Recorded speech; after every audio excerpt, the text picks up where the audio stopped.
धन्यवाद करेंगे भाई किटू सरवा और सरगम सरवा पूर्व प्रत्याशी सोनीपत करेंगे आकाश पालीवाल जी और हमारे युवा के अध्यक्ष है भाई विकास मलिक जी, उनके साथ में पूरी युवा की टीम। अब मैं अनुरोध करूंगा बिट्टू मास्टर जी, और आपने जो ये चरण इस जगह पर रखकर इस जगह को पवित्र किया, इसके लिए मैं आपका हाथ जोड़कर आभारी हूँ। धन्यवाद।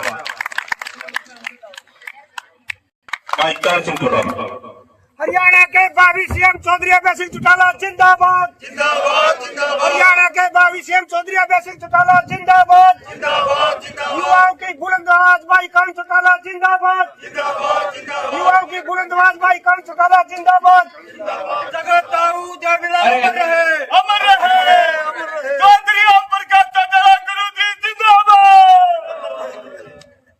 बहुत ही मान और सम्मान के योग आज सोनीपत जिले के मेरे पिता तुल्य बुजुर्गों, मातृशक्ति और खास तौर पर इतनी भारी संख्या में आए मेरे नौजवान साथियों जिन्होंने ट्रैक्टर लेकर के मेरा स्वागत किया, आप सबका आभार व्यक्त करता हूँ, धन्यवाद करता हूँ।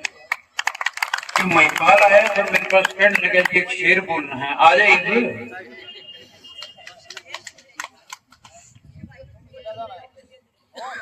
साउंड ठीक है, दूसरी आवाज दूर साउंड ठीक है।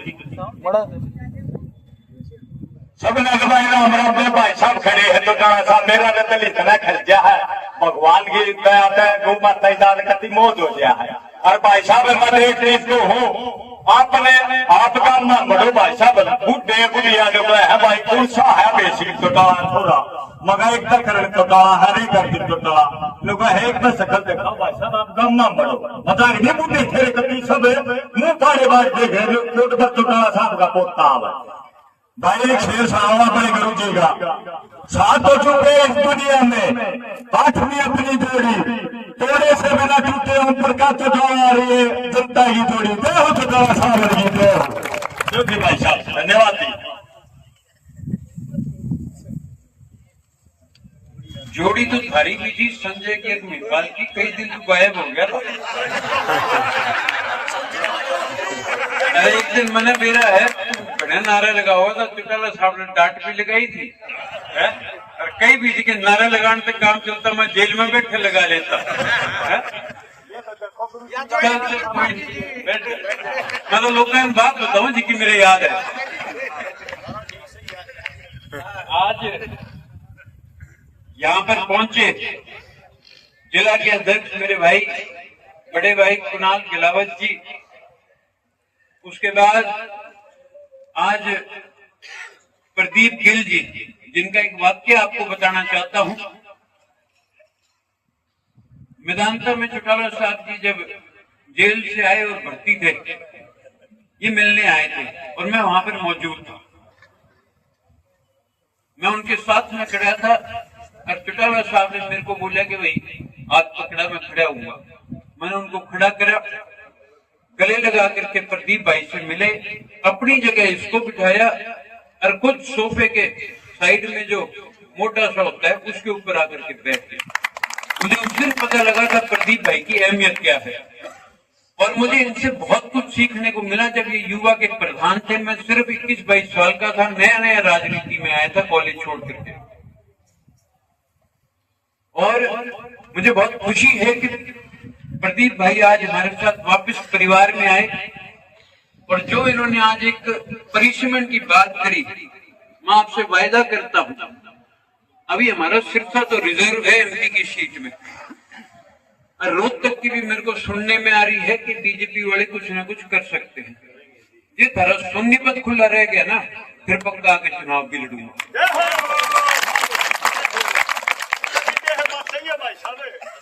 मेरे भाई विकास मलिक, आशु त्यागी, रविंदर मंडोरा, अरुण खोखर, अमन, जयदीप, ऋषभ, मंजीत, सतीश, ईशु, परवीन, आकाश, रविंदर, जितेंद्र, रविंद्र मलिक बड़ौदा, जितेंद्र मलिक, मोहित, उत्तम, साहिल,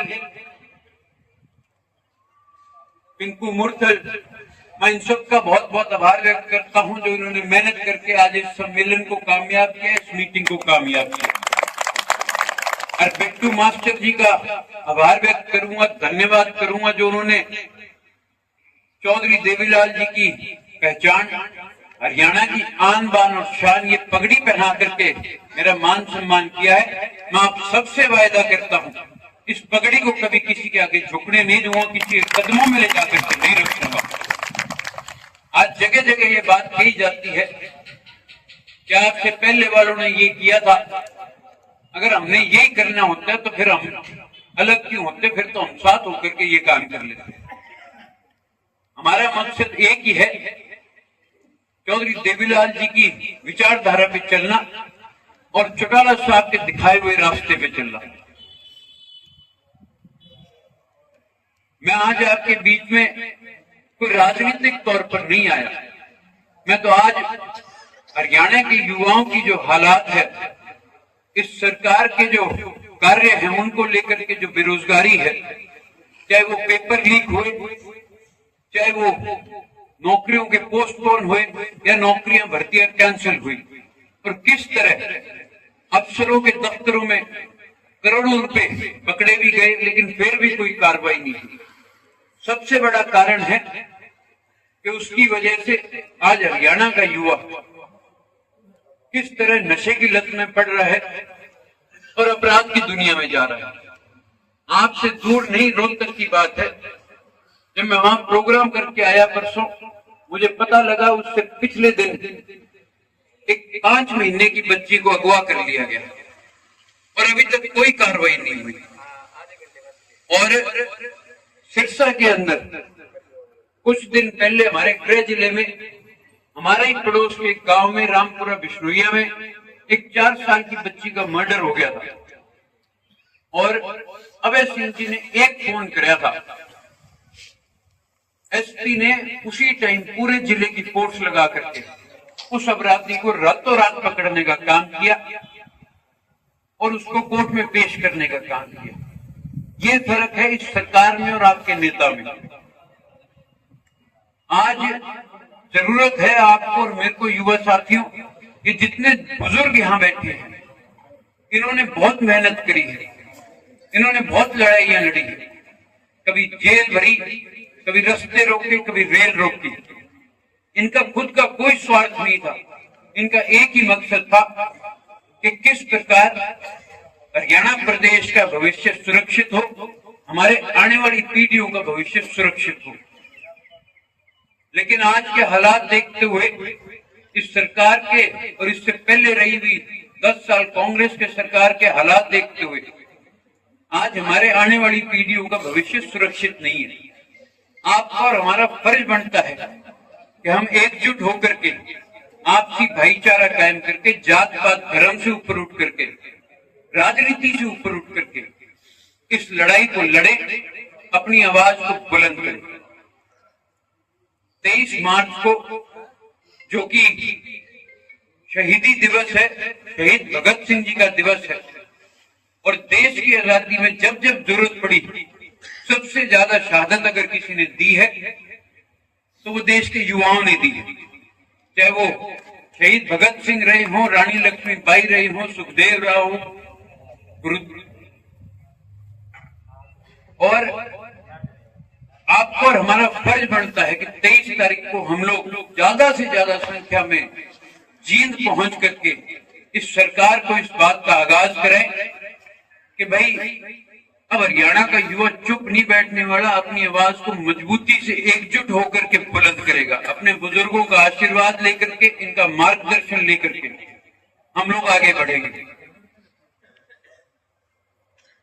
आज अगर मैं बेरोजगारी की बात करता हूं, उसका सबसे बड़ा कारण है शिक्षा।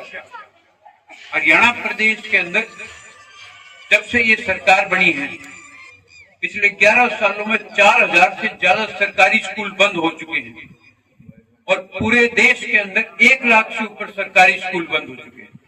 इनका एक ही मकसद है कि कैसे हम प्राइवेटाइजेशन लेकर आए और शिक्षा का माध्यम हम प्राइवेट स्कूलों को देकर के अपनी जेब भरने का काम करें।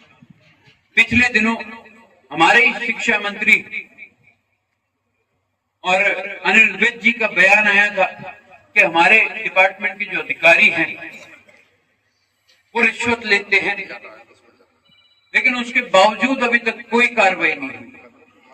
जहां मैं कांग्रेस की बात करूं तो आज ये हालात है, आपने पिछले विधानसभा के 2-3 सत्र देखे होंगे कि भाई किस प्रकार जहां पे विपक्ष को अपनी आवाज को बुलंद करना चाहिए, सरकार से सवाल करने चाहिए, खड़े होकर के वॉकआउट कर जाते हैं और कोई बहाना तो है नहीं।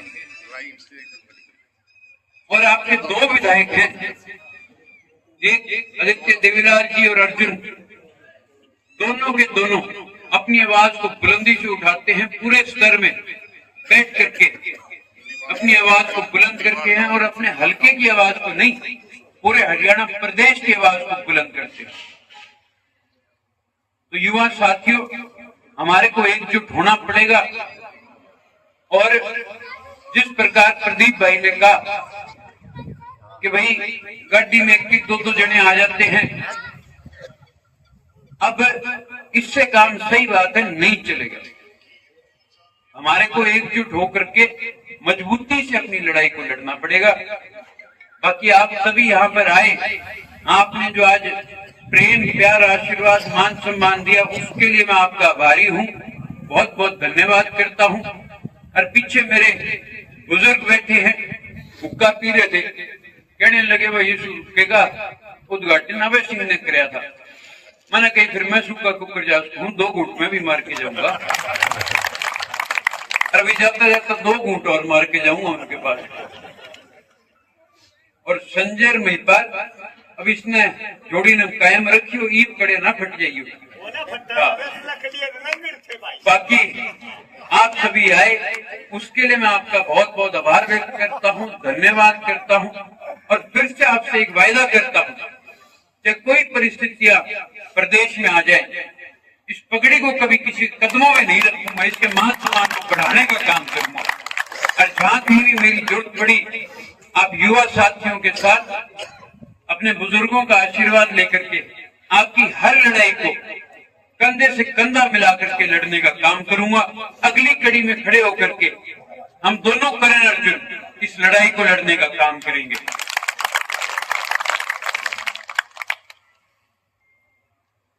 बहुत बहुत धन्यवाद।